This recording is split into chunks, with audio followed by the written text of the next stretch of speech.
जलीय प्रदूषण के कारण दुनिया भर में, खास तौर पर दक्षिण पूर्व एशिया में समुद्रों और नदियों में कचरा जमा होता जा रहा है और जब तक कुछ बदलाव नहीं किया जाता, हालात बदतर होते जाएंगे।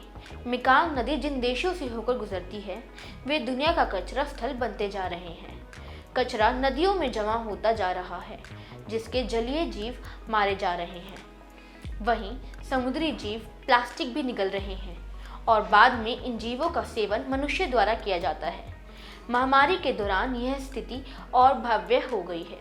नमस्कार, मैं कनिका बंसल आप सभी का स्वागत करती हूँ न्यूज़ रूम पोस्ट में। कोविड-19 के कारण दक्षिण पूर्व एशिया में प्लास्टिक कचरा बढ़ा है।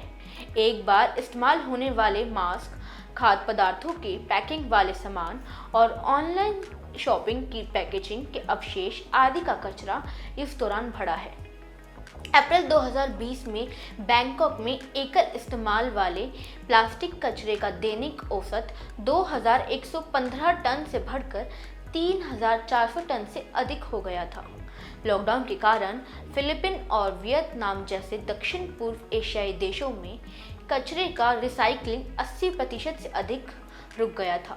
महामारी के दौरान जमा कचरे से पहले भी प्लास्टिक का समस्त पैकेजिंग सामग्री का केवल 9% निस्तारित किया जाता था और करीब 12% को जलाया जाता था। बाकी 79% कचरा कूड़ा डालने के स्थानों और प्राकृतिक पर्यावरण में जमा हो गया। इसमें से ज़्यादातर कचरा, विशेष रूप से प्लास्टिक, समुद्रों में चला जाता है।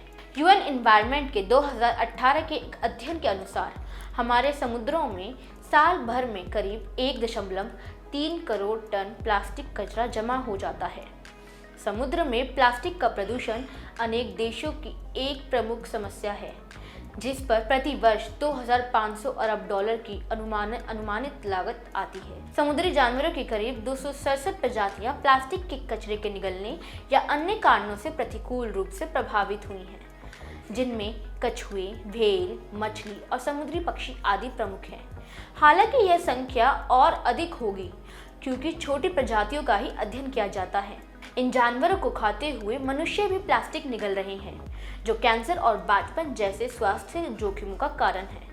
यह कचरा समुद्र के विशाल क्षेत्र को घेर रहा है तथा प्लास्टिक तटों पर आ रहा है। लगभग 80% कचरा जमीन आधारित है और यह नदियों और अन्य जलमार्गों के माध्यम से समुद्र में पहुंच गया होगा। यदि गणना के अनुसार मौजूदा रुझान बना रहता है तो 2050 तक महासागरों में प्लास्टिक का वजन मछलियों से ज्यादा हो जाएगा। सबसे अधिक प्लास्टिक प्रदूषण करने वाले 6 देशों में से 3 चीन, थाईलैंड और वियतनाम से मेकांग नदी गुजरती है और कई दक्षिण पूर्व एशियाई देश दुनिया के प्लास्टिक कचरे के डंपिंग ग्राउंड बन गए हैं। जैसा कि 2019 में global alliance for incinerator alternative ने रेखांकित किया था, दक्षिण पूर्व एशिया में कचरा लगातार दूषित पानी, खराब फसल और सांस की बीमारियों का कारण बन रहा है। मछलियां प्लास्टिक खा रही हैं। थाईलैंड और इंडोनेशिया में मृत व्हेलों के पेट में कई किलोग्राम प्लास्टिक मिल रहा है। समुद्री प्लास्टिक प्रदूषण की दिशा में क्षेत्रीय प्रशासन काम नहीं कर रहा है। अंतर्राष्ट्रीय स्तर पर बाध्यकारी लक्ष्यों और समय सीमा के साथ कोई प्लास्टिक निर्धारित संधि नहीं है। जीवाश्म ईंधन और प्लास्टिक उद्योगों ने उन नीतियों से पार पाने में कामयाबी हासिल कर ली, जो प्लास्टिक के थैलों आदि के जरिए प्लास्टिक की खपत पर अंकुश लगाती है। इसके बजाय भलीभांति वित्त पोषित इन उद्योगों ने उपभोक्ताओं को अपने खुद के कचरे की जिम्मेदारी लेने के लिहाज से मनाने के उद्देश्य से विपणन राजनीतियों में निवेश किया है। दक्षिण पूर्व एशिया में शासी निकायों का सामूहिक कार्रवाई सीमित ही रही है।